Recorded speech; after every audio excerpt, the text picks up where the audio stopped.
Good morning dear students, welcome to Genesis. This is my third video on the chapter structure of chromosome, cell cycle, cell division. आज के इस video में मैं mainly cover करूंगी mitotic cell division के karyokinesis phase के सब stages, cytokinesis of the same division, significance of mitosis and mitosis in a plant cell का difference from mitosis in an animal cell. Now, जब हम cell cycle पढ़ रहे थे, we have already discussed that there are two main phases. One is interphase, another is M phase, and this M phase is actually the part where the event of cell division will happen.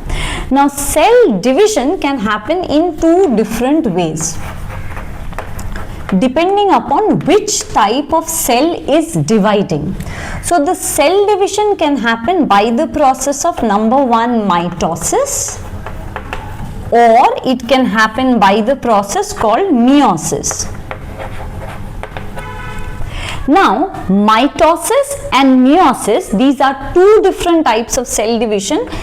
In case of mitosis, the mother cell which has n number of chromosomes, imagine कोई भी number of chromosome हो, will divide to give rise to two daughter cells with same number of chromosomes. So for example, अगर mother cell के पास 46 chromosome है, when this mother cell will divide, it will give rise to two new daughter cells, and both the daughter cells will have 46 chromosomes and 46 chromosomes. So what I can see here is that the number of chromosomes retains. This is why we call this as equational division. Very, very important point, okay? It is because the number of chromosomes gets retained. Whereas if we talk about meiosis, in this one mother cell will divide to give rise to not two but four daughter cells, and the number of chromosomes in these daughter cells will be exactly half of what is present in the mother cells. So you can see that here are four daughter cells produced and they have exactly half the number of chromosomes compared to the mother cell. So I can say that the number of chromosomes reduced to half. So this division is known as reductional division. Now the next part that you must know is जो cells mitosis undergo करते हैं और कौन से cells meiosis undergo करते हैं. All the somatic cells of your body, किसे कहते हैं somatic cells? Those cells which are not directly participating in the process of reproduction for an organism, okay? They all will undergo the process of mitosis, and all those cells of your body जो directly reproduction में help करते हैं उन्हें हम कहते हैं germ cells, या उनको sex cells भी कहा जाता है. They undergo the process of meiosis. I'll give you example, skin cell, muscle cell of your body. ये directly reproduction में participate नहीं करते, तो इन्हें हम somatic cells कहते हैं, and they will follow this kind of division. Whereas हमारे ही body में है sperm in case of male and ova in case of female. ये सिर्फ sexual reproduction में ही participate करते हैं, so they will undergo the process of meiosis and will show division like this, where the number of chromosomes will get halved and the number of cells produced from the mother cell would be 4, and in case of mitosis, number of cells produced 2 from the mother cell and the number of chromosomes get retained. अगर इस part को हमने समझ लिया, then हमें in detail समझना होगा mitosis के कैरियोकाइनेसिस फेज के सब स्टेजेस को. We do not have to study meiosis in details. So mitosis के कैरियोकाइनेसिस स्टेज का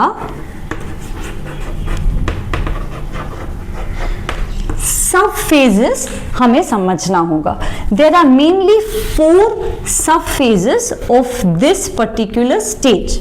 number 1 sub phase is called prophase, then metaphase, anaphase and telophase. Now as per our syllabus हमें इनके diagrams practice करने होंगे, इनके characteristic features को जानना होगा और हमें इन्हें inner plant cell as well as in an animal cell study करना होगा. So let's quickly do that. Okay, so let us start with prophase. Prophase is the first phase of karyokinesis. लेकिन ये बहुत ही important एक stage है, because अगर इस stage को आप अंडर माइक्रोस्कोप देखते हैं तो आपको बहुत सारे डिफरेंसेस मिलेंगे from a cell which is in interphase and a cell which is in prophase. Differences क्या होने वाले हैं? Number one, during this phase chromosomes become short and thick. Number two, they are already duplicated, so there are two chromatids that remain attached at the centromere. Third, the centrioles duplicate and they move towards the opposite pole of a cell. Fourth, the centrioles radiate asters. Fifth, the nuclear membrane and the nucleolus disappears. And last point, the spindle fiber appears between the centrioles. Now I'm going to draw the diagrams और एक एक point हम फिर से समझेंगे. It's going to be crystal clear then. So पहले मैं draw करूंगी animal cell and then I will draw the same in a plant cell.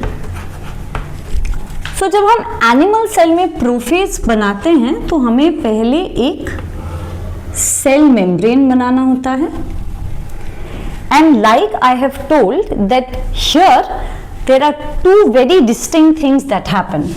Centrioles, अगर आपको सेंट्रियोल्स क्या है नहीं पता, then these are the organelles, okay, which are present in a bag called centrosome.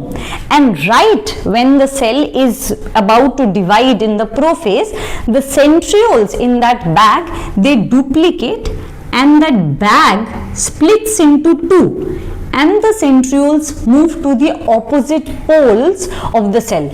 Cell के इन दो positions को pole कहा जाता है and mid area को equator कहा जाता है. Then next thing that happens is the nuclear membrane, जो सेल का बहुत distinct होता है otherwise, it starts to disappear. तो disappearing nuclear membrane को हम लोग ऐसे dotted line से represent करेंगे. You do not have to draw any nucleolus because it has disappeared. Next comes the question that these centrioles, they radiate certain rays towards the nuclear membrane and in rays को हम कहते हैं aster. So I will label this as astral rays. Astral rays. Now let us see what is happening inside the nucleus. The chromosomes inside the nucleus, they are randomly placed. इधर उधर भटक रहे हैं और पहले ही मैंने कहा था कि क्रोमोसोम सब डुप्लीकेटेड कंडीशन में हैं. So if they are duplicated, याद रखना आप सिर्फ एक क्रोमैटिड नहीं बना सकते हैं, आपको दो क्रोमैटिड्स बनाना होगा and you have to show that they are attached at the centromere. This is how you are going to draw the chromatids. और ऐसे आप सेंट्रोमेर को डार्कन कर देंगे इन योर एग्जाम्स ताकि वो बहुत एविडेंटली दिखे. Now the point is there are some more fibres. जैसे यहाँ मैंने एस्ट्रल रेज रखा है वैसे ही कुछ और fibres also develop which are given out by the centrioles towards each other. एक दूसरे की तरफ वो उस रेस को रिलीज करते हैं एंड ये रेस जाके डायरेक्टली क्रोमोसोम्स के सेंट्रोमियर के साथ अटैच हो सकते हैं या नहीं भी अटैच हो सकते हैं. That means they are just randomly given out. कुछ डायरेक्टली सेंट्रोमियर ऑफ क्रोमोसोम्स के साथ अटैच हो जाते हैं, कुछ रैंडम ऐसे ही रह जाते हैं. जब आप ये ड्रॉ कर रहे हैं हमेशा याद रखना that the disappearing nuclear membrane को अगर आप थोड़ा बोल्ड बना दें तो इट बिकम्स इजियर, वरना spindle fibre and disappearing nuclear membrane एक जैसा दिखने लग सकता है. So make sure that you do this. So this is how the stage is going to look and you have to label every single part. हम labelling करेंगे once we finish plant cell. Now when we draw the same stage in a plant cell we have to draw one extra layer, as we all know, cell wall. Then you are going to draw the layer cell membrane. इसके बाद almost सब कुछ similar, so I will draw disappearing nuclear membrane. I will also draw randomly placed duplicated chromosomes. While you're drawing these chromosomes, please give some time. They have to look very discreet. And these centromeres will have to be darkened. अब एक जगह आपको ध्यान देना है. We have shown centrioles. We know that these are centrioles. Such structures, we are already aware of it, are not present in plant cells. So हम centrioles नहीं draw करेंगे plant cell में, लेकिन फिर और हम साथ में एस्ट्रल रेज भी नहीं ड्रॉ कर सकते क्योंकि they are given out by the centrioles, लेकिन हम यहाँ स्पिंडल फाइबर्स जरूर ड्रॉ करेंगे. Now the question that comes to your mind is, अगर spindle fibres are given out by the centrioles तो बिना सेंट्रियोल के किसी प्लांट में स्पिंडल फाइबर्स प्रोड्यूस कैसे हो सकते हैं? They are produced from centers called microtubular organizing center. इसके बारे में अभी ज़्यादा हमें नहीं जानना because we really do not know much about it. But तुम्हें बस इतना जानना है कि the spindle fibers which we find in a plant cell, they are not given by the centrioles, whereas the spindle fibers which we find in animal cell are made by the astral rays and the centrioles. अब जल्दी से labelling कर लेते हैं. ये cell membrane है which is common in both the diagrams. This is cell wall. These are duplicated chromosomes. They are also present here. Then these are spindle fibers. Here are the spindle fibers. एक extra हम और भी label कर सकते हैं, centromere. Centromere तो हम इसमें भी सेंट्रोमियर लेबल कर सकते हैं. So what I have drawn is the prophase in a plant cell, in an animal cell and in a plant cell. Now एक बार फिर से देख लेते हैं. The chromosomes have become short and thick. The chromosomes duplicate and the chromatids remain attached at the centromere. The centrioles duplicate and move towards the opposite pole. This is only in case of animal cell. The centrioles radiate asters. The nuclear membrane and the nucleolus disappears. Okay, this is one very important labeling that you also have to do. This is disappearing nuclear membrane. ये दोनों diagram में आपको दिख जाएगा, आपको ये जरूर label करना होगा. And the last is the spindle fibres appear between the centriole. इस डायग्राम में भी like I have told you, make sure that you darken this, नहीं तो दोनों एक जैसा दिखने लगेगा. लास्ट बस एक चीज बोलना था मुझे. When we draw, we have seen most of you, when you draw duplicated chromosomes, you have a tendency of drawing a flower. एक फ्लावर की तरह दिखने लगता है आपका duplicated chromosome. This is a wrong diagram. Duplicated chromosome जब हम बनाएंगे तो वो क्रोमैटिड्स एक दूसरे के ऊपर एकदम चिपके रहते हैं. So you have to draw a diagram like this and make sure that you darken the centromere. So ये था हमारा prophase, which is the first phase of karyokinesis. Now we will discuss metaphase. Metaphase. ये second phase है right after prophase. So अगर exam में पूछा जाए कि which phase follows prophase, then you have to write the answer is metaphase. कभी ऐसा भी दिया जा सकता है कि draw the phase which follows prophase, मतलब आपको वहां प्रोफेज ड्रॉ नहीं करने को कहा जा रहा है, आपको मेटाफेज ड्रॉ करने को बोला जा रहा है। नाउ मेटाफेज में सबसे इंपॉर्टेंट वर्ड जो आता है वो है इक्वेटर। इस स्टेज में क्रोमोसोम्स अब रैंडमली और न्यूक्लियस में इधर उधर भटकते नहीं रहते हैं, rather they come and beautifully arrange themselves along the equator. And हर एक क्रोमोसोम के सेंट्रोमियर के साथ अब स्पिंडल फाइबर अटैच्ड हो जाता है। Now if you remember in my last diagram, जब मैं प्रोफेज ड्रॉ कर रही थी, मैंने 4 क्रोमोसोम ड्रॉ किया था।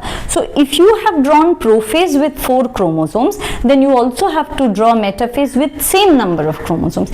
या अगर एग्जाम में आपको एक ऐसा डायग्राम दिया गया है जिसमें देयर आर 4 क्रोमोसोम्स और आपको बोला गया है इसका सब्सिक्वेंट स्टेज ड्रॉ करने, तो you have to maintain the number of chromosomes, वरना you are going to lose your marks. So in this again like usual, पहले हम एनिमल सेल को ड्रॉ करेंगे और उसके बाद हम प्लांट सेल ड्रॉ करेंगे।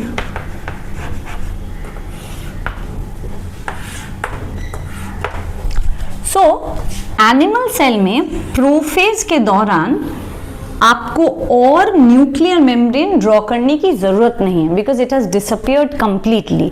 सो what are you going to draw would be 2 centrioles.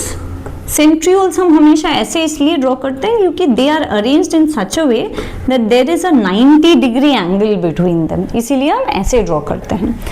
अब हम क्रोमोसोम्स जब ड्रॉ करेंगे, हम इन क्रोमोसोम्स को इक्वेटर में सजा के रखेंगे। So now these chromosomes are duplicated, obviously, because वो प्रोफेज में ही हमने duplicated बना दिया था। So here are the duplicated chromosomes and इन्हें इक्वेटर में हमने अरेंज कर दिया।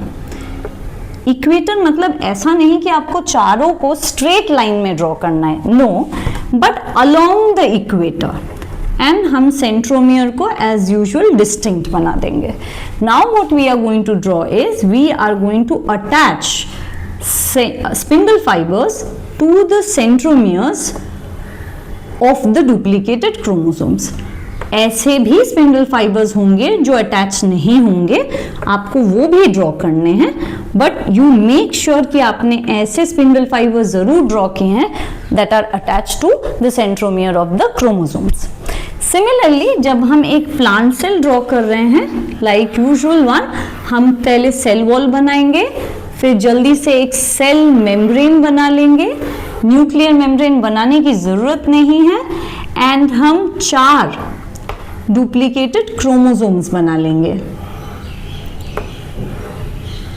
And like the diagram in the animal cell, आपको इन डुप्लीकेटेड क्रोमोसोम्स के सेंट्रोमियर के साथ स्पिंडल फाइबर्स को ज्वाइन करवा देना है। And please darken the centromere.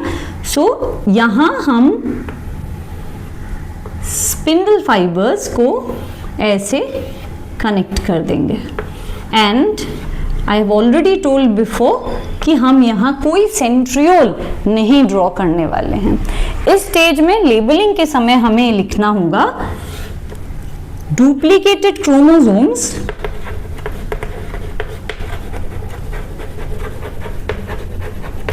at the equator, या दोनों डायग्राम में this is common, and you have to write spindle fibers। अगर सिर्फ एनिमल सेल ड्रॉ कर रहे हैं तब आप डेफिनेटली सेंट्रियोल्स को भी, सेल मेम्ब्रेन को भी, वो तो प्लांट सेल में भी आपको सेल मेम्ब्रेन करना है, एक्स्ट्रा सेल वॉल। तो जल्दी से देख लेते हैं स्टेजेस के कॉमन पॉइंट्स जो आपको लिखने होंगे। वो है duplicated chromosomes, they remain arranged at the equator and the spindle fibres remain attached to the centromere of the duplicated chromosomes. So इसमें हम सिर्फ 2 ही पॉइंट अंडर मेटाफेज हमको लिखना होता है, एंड डायग्राम होगा ऐसा। Now let's go to the next stage which is anaphase. During this anaphase centromere जहां दो सिस्टर क्रोमैटिड्स अटैच रहते थे वो स्प्लिट कर जाता है, and as they split the sister chromatids of one chromosome they start to move towards the opposite pole due to shortening of the spindle fibres. And last एक animal cell में हमें एक नया चीज देखता है, there is a furrow in the cell membrane. Let's quickly see the diagrams. So in an animal cell,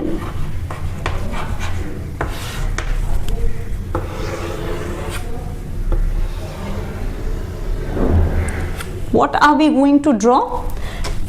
Centromere split हो गए हैं, so instead of 4 now there are 8 centromeres, and जो एक क्रोमोसोम दो क्रोमैटिड से बना था वो अभी स्प्लिट होके they start to move towards the opposite poles.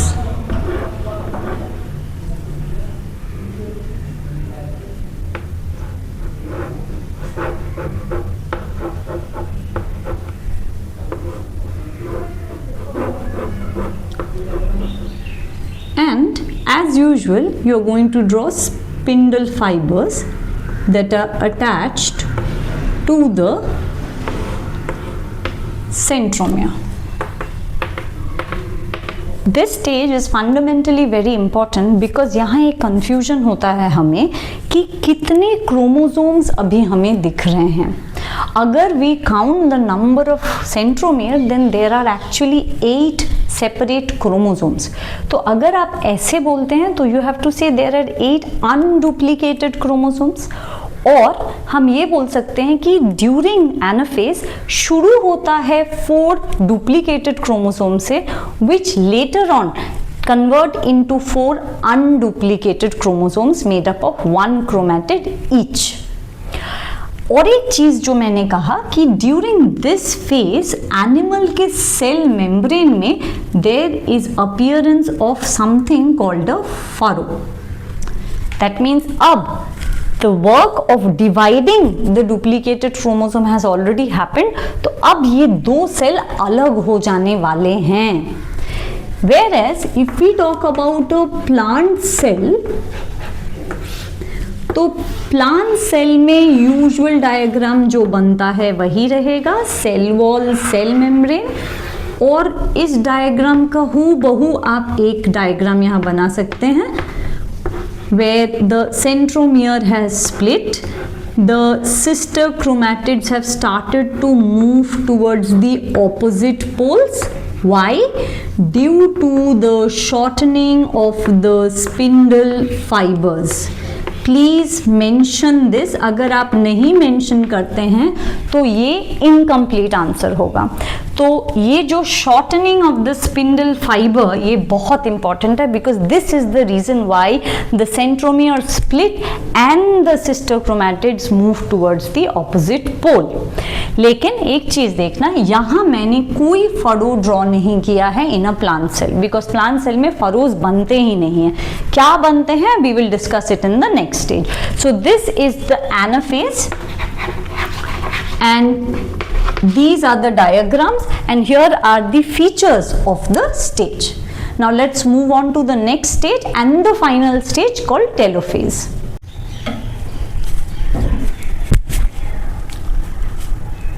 In telophase, the two sets of daughter chromosome reach to the opposite pole and they start to thin out. Daughter chromosomes कौन है? वो chromosomes जो single chromatid से बने हैं, मतलब वो duplicated नहीं हैं।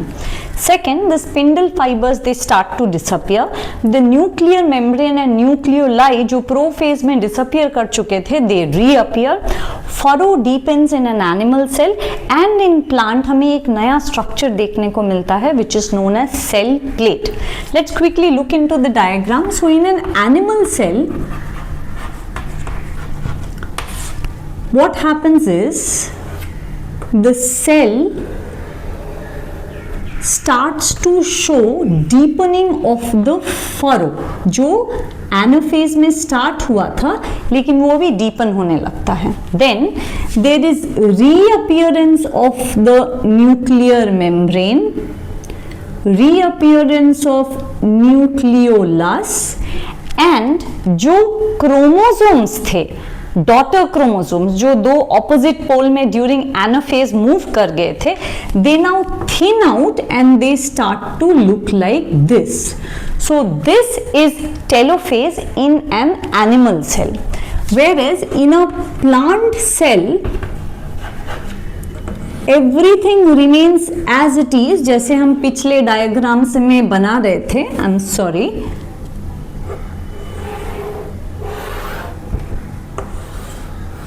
there is cell wall, there is cell membrane, and now we find there are two nuclear membranes, each having nucleolus and thin out chromosomes. ऐसे दिखते हैं दोनों plant and animal cell during telophase. Telophase marks the end of karyokinesis, मतलब nucleus का division हो गया है. सिर्फ एक इंपॉर्टेंट चीज जो यहाँ पे इन अ प्लांट सेल हमें दिखता है is the formation of something called a cell plate. So in an animal cell हमें दिखता है फरो, एंड वही प्लांट सेल में हमें मिलता है सेल प्लेट. लेकिन ये क्यों बनते हैं ये structures? These structures are required for cytokinesis, जहां दो सेल पिंच ऑफ हो जाएंगे. The only difference that lies here is, if you observe carefully, furrow extends from the cell membrane towards the center of the cell, and that is how it pinches off. And in a plant cell, the cell plate is formed at the center and it starts to progress towards the periphery. So direction अलग होता है, and ये बहुत important है, क्योंकि जब आप plant cell and animal cell के माइटोसिस को डिफरेंशिएट करेंगे, this will be one point of difference. इसी फ्रेम में I will draw the next stage which is cytokinesis, because तब हमें समझने में इजी होगा. ड्यूरिंग साइटोकाइनेसिस ये जो सेल है, now this will start to look like two separate daughter cells with nuclear membrane. Okay, I'm sorry, I forgot to draw the centriole. Please don't forget this. This is very, very important. So here are the centrioles. This is the chromatin material and the nucleolus. So now from one animal cell we have made two animal cells. Same will happen during cytokinesis to the plant cell. So you are going to draw cell wall followed by cell membrane, then nuclear membrane. We will not draw any centrioles. This is the thinned out chromosome and nucleolus. So this is how the process of cell division comes to an end, where after telophase the cell will directly go to the next stage, which is called cytokinesis, where the cytoplasm will divide and the cells are going to pinch off. And you know why they pinch off? It is because of the progression of this furrow and the cell plate, and we get two daughter cells. Now we are going to discuss the difference of cell division by the process of mitosis in a plant cell and in an animal cell. Astral rays can be seen. हमें astral rays दिखते हैं. यहाँ पे astral rays are not seen. Second important difference is the furrow grows from cell membrane to center of cell. यहाँ cell plate grows from center to cell membrane. Third, animal cell happens throughout the body. Whereas in case of plant cell, this division is mainly found in the growth corners, like the tip of the shoot or the tip of the root. वहीं पे हमें mainly ये division देखने को मिलता है. Last, here the spindle fibers are made by centrioles. यहाँ पे spindle fibers are made by microtubules. I had told कि in case of plant cell आपको centrioles नहीं दिखेंगे, rather microtubular organizing centers दिखेंगे जिससे वो spindle fibers बनते हैं. So here are the four differences. Animal cell में astral rays दिखते हैं या नहीं दिखते हैं because centrioles है ही नहीं. Furrow grows from the cell membrane to the center of the cell. Direction हमेशा बाहर से अंदर की तरफ है, लेकिन cell plate grows from the center of the cell towards the cell membrane. Third, this happens throughout the body of the organism. आपको mitosis होता हुआ पूरे बॉडी में बहुत सारी जगहें हैं जहां आपको माइटोसिस होते हुए दिखेंगे, because we already know that somatic cells are the one which are participating in the process of mitosis. It's only the sperm and the ova जो मियोसिस करते हैं.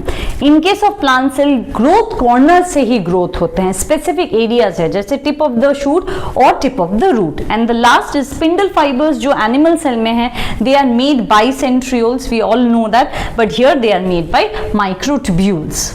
To the last part of the video, which is the significance of mitosis.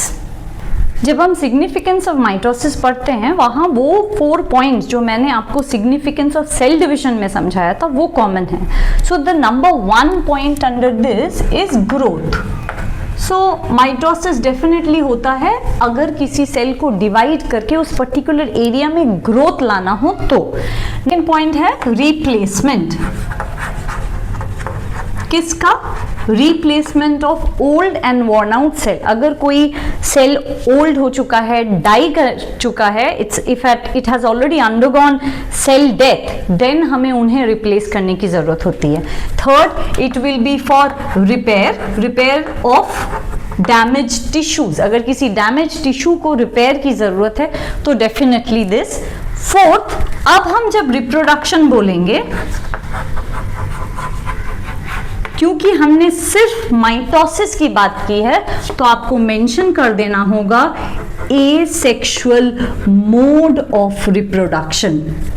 Y asexual mode? Because अगर कोई organism sexual reproduction कर रहा है तो in that case the organism will produce gametes, जिसे हम जर्म सेल्स या सेक्स सेल्स कहते हैं. और मैंने पहले ही कहा था, for production of gametes we do not follow mitosis, we follow the process of meiosis. Fifth point is to maintain the number of chromosomes. This is the only process by which a cell can maintain its number of chromosomes. So अगर उसे वो करना होगा, it will have to follow mitosis. So here are the points. So by now we have already understood what are the different phases of cell cycle. So I am going to draw one diagram quickly which will help you to understand कि total में cell cycle दिखता कैसे है. तो जैसे पहले ही हमने discuss किया था कि एक सेल साइकिल में होता है इंटरफेज, और इस इंटरफेज के 3 सब फेजेस होते हैं. सो उसमें सबसे बड़ा जो फेज होता है that is the G1 phase, followed by next called S phase. Then एक छोटा सा फेज होता है जिसे हम G2 फेज कहते हैं. तो इन तीनों फेजेस से बना हमारा इंटरफेज. ये जो स्पेस रहा, ये स्पेस है M फेज के लिए, और हम लोग जानते हैं कि M phase is further divided into 2 phases. So the M phase is further divided into a phase जिसे हम कहते हैं साइटोकाइनेसिस और एक फेज है जिसे हम कहते हैं कैरियोकाइनेसिस, और इस कैरियोकाइनेसिस में there are now 4 sub phases जो हम जानते हैं. 1 is prophase, metaphase, anaphase and telophase. तो मैंने जो ड्रॉ किया है ये है cell cycle. So we'll just quickly do this again. A cell cycle has 3 sub phases under interphase. Number 1 G1, number 2 S phase and number 3 G2 phase. ये जो part रहा, this part is my M phase. M phase is divided into 2 parts. One is cytokinesis and another is karyokinesis. Karyokinesis is further divided into prophase, metaphase, anaphase and telophase. That's all for today. We will meet in the next video. Thank you.